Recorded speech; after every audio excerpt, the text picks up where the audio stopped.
নমস্কার, নির্মল আনন্দে সবাইকে সুস্বাগতম। গুরুদেব প্রভু শ্রীকৃষ্ণ ও রাধামায়ের আশীর্বাদকে সারথি করে শ্রীমদ্ ভগবত গীতার প্রণাম মন্ত্র দিয়ে শুরু করছি আজকের গীতা পাঠ। শ্রীকৃষ্ণ হৃদয়ং গীতা সংসার মালনাশিনীম জ্ঞানং ভক্তি মুক্তি দাত্রীম গীতা দেবীম নমস্তুতে। ওম নমো ভগবতে বাসুদেবায়। ওম নমো ভগবতে বাসুদেবায়। ওম নমো ভগবতে বাসুদেবায়। রাধে রাধে রাধে রাধে রাধে রাধে রাধে রাধে রাধে রাধে। শ্রীমদ্ ভগবত গীতা দ্বিতীয় অধ্যায় শ্লোক নাম্বার 31। स्वधर्ममपि चावीक्ष्य न विकम्पितुमर्हसि धर्म्याधियोद्धश्रेयोऽन्यत् क्षत्रियस्य न विद्यते। আচ্ছা, এখানে প্রথম লাইনের প্রথম পাঠটা হচ্ছে স্বধর্মমপি চাবেক্ষ্য। আচ্ছা, এটা আমি বাংলায় বললাম, এবার দেখি এটাকে কিভাবে সংস্কৃততে উচ্চারণ করব সেটাই বাংলা হরফে প্লাস প্লাস দিয়ে একটু সাজিয়ে লিখে নিয়েছি। কিছু কিছু জায়গায় লাল দিয়েছি, যে যে জায়গাগুলোতে লাল দিয়েছি সেই জায়গাগুলো চান্টিং এ চলনের সময় উচ্চারিত হবে না, ঠিক তার উপরের ব্র্যাকেটে যে অক্ষরগুলো দেওয়া আছে সেগুলো উচ্চারিত হবে। আচ্ছা, তাহলে প্রথম লাইনের প্রথম পার্টটা ভেঙে দেখি কিরকম ভাবে সংস্কৃততে উচ্চারণ করব। সতে একটু লাল দিয়েছি কারণ এখানে ব আছে। বয়ের উচ্চারণ পাশের ক্যালেন্ডারে 2 নম্বরে তালিকাভুক্ত করে দেওয়া আছে। ও প্লাস ও বলে ঠোঁটটা খুলে উচ্চারণ করতে হয়। তালে দন্তের শয়ের সাথে বটা পড়িয়ে দিলে যে উচ্চারণটা হয় সোয়া, ঠিক সেই উচ্চারণটা হবে। এই উচ্চারণটা পার্মানেন্ট করার জন্য শয়ের সাথে একটু লাল দিয়েছি। হ্যাঁ, আর বয়ের উচ্চারণটাও উপরে ব্র্যাকেটে লেখা আছে, তাহলে শয়ের সাথে ও প্লাস অ পড়িয়ে দিলে কি হয়, সোয়া, এই উচ্চারণটা হবে। আচ্ছা, ধর্মতে ময়ের রেপ আছে, পাশে 3 নম্বরে তালিকাভুক্ত করে দেওয়া আছে। বয় শূন্য রয় হসন্ত হিসেবে রেপটা প্রতিস্থাপিত হয়ে যায় এবং আগের অক্ষরের সাথে জুড়ে রটা উচ্চারিত হয়। আগের অক্ষর এখানে ধয়ের সাথে জুড়ে এখানে উচ্চারিত হবে ধর, আর মটা ফ্রি হয়ে গেল যেহেতু রেপটা চলে গেছে, ধয়ের সাথে জুড়ে গেছে।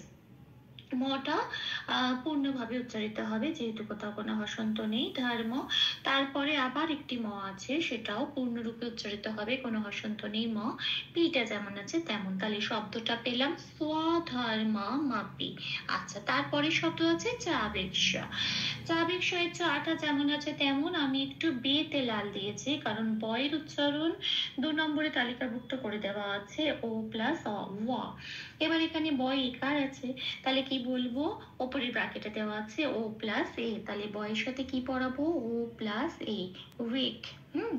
ওয়ে, এটা বলতে হবে, ঠিক আছে। আচ্ছা, এবার আছে খিয়। খিয়র সাথে আবার জফলা আছে। আচ্ছা, খিয়টাকে কিভাবে ভাঙবো, পাশে 5 নম্বরে তালিকাভুক্ত করে দেওয়া আছে কয় হসন্ত প্লাস পেট কাটা মূর্ধন্য স, এটা হয়ে মিলে হচ্ছে খিয়।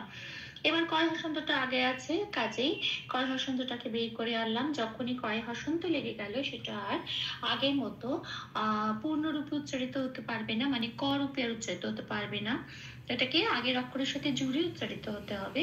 হ্যাঁ, অর্ধকয় হিসেবে, মানে বয়কারের সাথে জুড়ে উচ্চারিত হতে হবে ওয়েক, এরকম।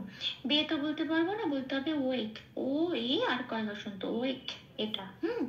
আচ্ছা, এবার পড়ে রইল কি, পেট কাটা মতন স, তার আবার জফলা আছে, সেটা আবার আমি লাল দিয়ে বুঝিয়ে দিয়েছি আলাদা করে। কেন কি, জফলা মানে 1 নম্বরে তালিকাভুক্ত করে দেওয়া আছে, জকে ওরা হর্ষই প্লাস অন্তস্থ ইয় বলে সম্বোধন করে। তাহলে ইয় মানে হচ্ছে এখানে পেট কাটা মূর্ধন্য স এর সাথে এই হর্ষই প্লাস অন্তস্থ, এইটা যদি পড়িয়ে দিই তাহলে কিরম উচ্চারণ বেরিয়ে আসে, শিয়।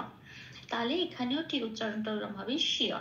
তাহলে শব্দটা কি পেলাম, চা ওয়েক শিয়া, এটা। আচ্ছা, পুরো পাঠটা কি পেলাম, সাধর্মা মাপি চা ওয়েক শিয়া। আসি পরের পাঠে, নবিকাম্পাতে তোমার হাসি, এটা আমি বাংলায় বললাম। এবার দেখে এটা সংস্কৃততে কিভাবে উচ্চারণ করব। নটা পূর্ণরূপে উচ্চারিত হবে, তাহলে কোনো হসন্ত নেই, যেমন আছে তেমন। আচ্ছা, বিটা তো ও প্লাস অ, বয়ের উচ্চারণ, ওখানে হর্ষই আছে বলে কি হবে, ও প্লাস হর্ষই, তাহলে উচ্চারণটা কি হবে, উই। আচ্ছা, কম্পিততে এই ময় পয়টাকে একটু ভেঙেছি, মটা আগে আছে, হসন্ত লাগিয়ে বাইরে বের করে আনলাম, কয়ের সাথে জুড়ে উচ্চারিত হলো কম, পিটা যেমন আছে তেমন পড়ে রইলো। আচ্ছা, তোমার হাসিতে তুটা যেমন আছে তেমন।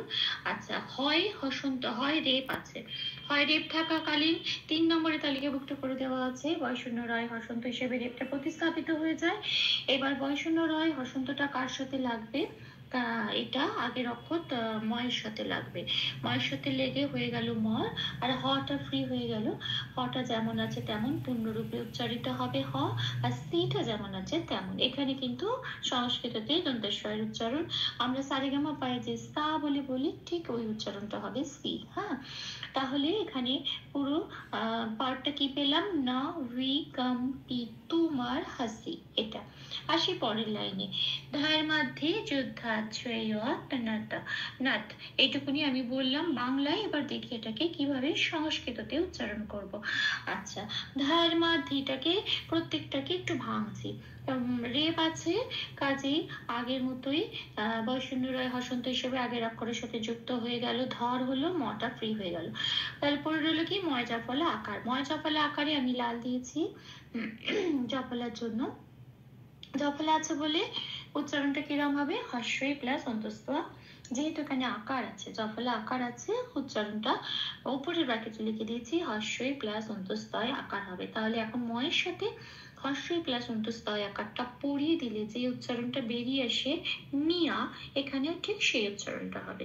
আচ্ছা, দয় ধায় হস্যই ধি আছে, এটাকে একটু ভাঙছি, দটা আগে আছে, হসন্ত লাগিয়ে বাইরে বের করে আনছি, আগের অক্ষর ময় জফলা আকারের সাথে জুড়ে উচ্চারিত হবে মিয়াত, আর ধিটা পড়ে রইল। তাহলে ধিটা যেমন আছে তেমন। তাহলে কি পেলাম শব্দটা, ধর্মিয়াত ধি, এটা। আচ্ছা, এবার আসছি পরের শব্দে যুদ্ধ, জয় হর্ষতে আমি লাল দিয়েছি, কারণ 1 নম্বরে তালিকাভুক্ত করে দেওয়া আছে অন্তস্থ জকে ওরা হর্ষে প্লাস অন্তস্থ এটা বলে, মানে ইয়। তাহলে এখানে কি হবে, অন্তস্থ জয় হর্ষ আছে, তাই উপরে ব্র্যাকেটে আমি কি দিয়েছি, হর্ষই প্লাস অন্তস্থয় হর্ষ। তাহলে এটাকে কি বলবো, ইউ, ইউ। হ্যাঁ, আচ্ছা, তারপরের অক্ষরে আবার দয় ধয় আকার, দটা সামনে আছে, হসন্ত লাগিয়ে বাইরে বের করে আনলাম, আগের অক্ষর এই ইউর সাথে জুড়ে উচ্চারণ হবে ইউথ। হ্যাঁ, আচ্ছা, ধাটা যেমন আছে তেমন পড়ে রইল, ছয় ছয় রফল একারটাকে ওভাবেই রাখলাম শ্রে হিসেবে, অন্তস্থয় ওকারটাকেও ওইভাবে রাখলাম। পরের অক্ষর এটা হয় এর মতো দেখতে, কিন্তু মাত্রা নেই, এটাকে বলে অবগ্রহ। এই অবগ্রহের কাজ হচ্ছে আগের যে অক্ষরটা আছে আকার ইকার হর্ষই, সেটাকেই এক মাত্রা বাড়িয়ে দেওয়া। আমরা যেমন বলি নমস্তুতে, এই নমো বলে যে টানটা দিই, সেটা অবগ্রহের কাজ, একটা শব্দকে একটু এমফাসিস করা, একটু জোর দিয়ে বলা। এখন এখানে যেহেতু আগের অক্ষরটা অন্তঃস্থয় ওকার আছে, কাজে সেই ওকারটাকে আমি এক মাত্রা বাড়িয়ে দিলাম এবং অবগ্রহের উপর লিখে দিলাম, তাহলে অবগ্রহটা উচ্চারণ হবে কি ও হিসেবে। তাহলে এটা কি হবে, ধার্মিয়াধি যোদ্ধা শ্রেয়, এরম ও কেটে কেটে বলবো না, ও বলে যে টেনে দেবো, ওই টানের মধ্যে এই অবগ্রহটা ঢুকে যাবে এবং এটা খুব তাড়াতাড়ি বোঝা যায় না। ধার্মিয়াধি যোদ্ধা শ্রেয়, তারপরে নিয়াত। আচ্ছা, নয় জফলায় পরের অক্ষর নয় জফলা, এটা লাল দিয়েছি, জফলা আছে বলে, তাহলে কি করতে হবে, নয়ের সাথে জফলার উচ্চারণটা পড়িয়ে দিতে হবে, হর্ষই প্লাস অন্তস্থ, তাহলে কি হবে নিয়া। নিয়াত। আচ্ছা, খন্দত্ব আছে, তারপরের অক্ষর 4 নম্বরে তালিকাভুক্ত করে দেওয়া আছে, খন্দত্ব থাকলে সংস্কৃততে সেটা তয় হসন্ত হিসেবে প্রতিস্থাপিত হয়ে যায়। এখানে একটা কথা বলার, এখানে যেহেতু এইটা মানে সেকেন্ড লাইনের প্রথম পার্টের শেষ অক্ষর, এই শেষ অক্ষরের অনেক মাহাত্ম্য আছে।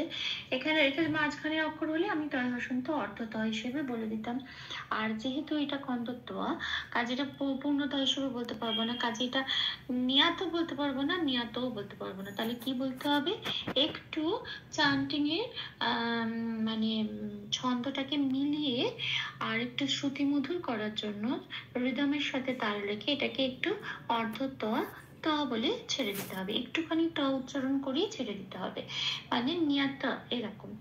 নিয়াত বলে পূর্ণত নয়, নিয়াত বলতে পারবো না কারণ এটা লাস্ট অক্ষর, এটাকে নিয়াত এরকম বলে ছেড়ে দিতে হবে। আচ্ছা, আসি পরের লাইনে, সাত্রিয়াসনা বিদ্যাতে, এটাই হচ্ছে পাঠ, শেষ পাঠটা। এটাকে দেখি সংস্কৃততে কিভাবে ভাঙবো। সাত্রিয়াসা, এটা বাংলায় বললাম, এটাকে কি করব, ক্ষিয়টাকে ভাঙি হচ্ছে কয় হসন্ত প্লাস পেট কাটা মধ্যাহ্ন স দিয়ে। এখন মুশকিল হচ্ছে এটা যে ক্ষিয় দিয়ে এখানে পরের লাইনটা শুরু হয়েছে। এবার যেহেতু ক্ষিয় দিয়ে শুরু হয়েছে, তাহলে ভেঙে যখন কয় হসন্তটা আমি ভেঙে বাইরে বার করব, কয় হসন্তটা সবার আগে আসে। এবার কয় হসন্ত ক হিসেবে কখনো উচ্চারিত হতে পারবে না, কারণ কয় হসন্ত লেগে গেছে মানে এটা একটা অর্ধ ক, পূর্ণ ক নয়। কাজে অর্ধ ক সবসময় উচ্চারিত হয় আগের অক্ষরের সাথে, কিন্তু এখানে এই পাঠটায় আগের কোনো অক্ষরই নেই। যেহেতু আগের কোনো অক্ষর নেই, সেই জন্যই কয় হসন্তটা আর উচ্চারিত হতে পারলো না, সেই জন্য এটা উজ্জ থাকবে। তাহলে শুরু হবে উচ্চারণটা কোথা থেকে, পেট কাটা মধ্যাহ্ন স থেকে। তাহলে এখানে আমি সেটাই লিখেছি, পেট কাটা মধ্যাহ্ন স থেকে শুরু হচ্ছে, কয় হসন্তটা কিন্তু উজ্জ রয়েছে। তাহলে হচ্ছে কি সাত্রী, তয় রফলা হস্যটা যেমন আছে তেমন, অন্তঃস্থটা যেমন আছে তেমন, এগুলো পূর্ণরূপে উচ্চারিত হচ্ছে। দন্তেশ্বয় জফলা আছে, লাল দিয়েছি কারণ জফলাটার উচ্চারণ হবে হস্যই প্লাস অন্তঃস্থ, তার মানে দন্তেশ্বয়ের সাথে হস্যই প্লাস অন্তঃস্থটা পড়ে দিতে হবে শিয়া, শিয়াটা উচ্চারণ হবে। তাহলে আমার শব্দটার উচ্চারণ কি পেলাম, সাত্রিয়াসিয়া। এটা নটা পূর্ণরূপে উচ্চারিত হচ্ছে, কোনো হসন্ত নেই। পরের অক্ষর আসি বিদ্যাতে, বয়হস্যইতে লাল দিয়েছি, একই রকম বকে বলে উচ্চারণ করতে পারবো না, ও প্লাস অ, যেহেতু হস্যই আছে সেই জন্য উপরের ব্র্যাকেটে লিখেছে কি ও প্লাস হস্যই বি। তা জফলাতেও তাই, দয়ের সাথে জফলার উচ্চারণটা হস্যই প্লাস অন্তঃস্থটা পড়ে দিতে হবে। তার মানে কি হবে, দয় হস্যই অন্তঃস্থ দিয়া, বিদ্যা, টিটা যেমন আছে তেমন। ভুল দুটি ক্ষমা করে দেবেন, অনুশীলনের সুবিধার জন্য 3 বার করে চান্ট করে দেওয়ার চেষ্টা করলাম। সাধার মামাপি চাবেক্ষ্য নাবিকম্পিতুমর্হসি, ধর্ম্যাধিयुद्धाश्रेयोऽन्यत् क्षत्रियस्य न विद्यते। साधर्ममापि चावेक्ष्य न विकम्पितुमर्हसि, धर्म्याधियुद्धाश्रेयोऽन्यत् क्षत्रियस्य न विद्यते। साधर्ममापि चावेक्ष्य न विकम्पितुमर्हसि, धर्म्याधियुद्धाश्रेयोऽन्यत् क्षत्रियस्य न विद्यते। राधे राधे राधे राधे राधे राधे राधे राधे राधे राधे। तप्त कांचन गौरांगीं राधे वृंदावनेश्वरी, वृषभानुसुते देवी तां प्रणमामि हरे प्रिय। প্রভু ও শ্রী রাধামায়ের কৃপাদৃষ্টি আমাদের সবার উপর বর্ষিত হোক। ধন্যবাদ। আপনাদের উৎসাহই আমার অনুপ্রেরণা। আমার সকল ভুল ত্রুটির ক্ষমা প্রার্থনা প্রভুর চরণে অর্পণ করলাম। ওম কৃষ্ণায় বাসুদেবায় হরয়ে পরমাত্মনে প্রণতক্লেশনাশায় গোবিন্দায় নমো নমঃ। ওম শ্রীকৃষ্ণার্পণমস্তু। জয় শ্রীকৃষ্ণ।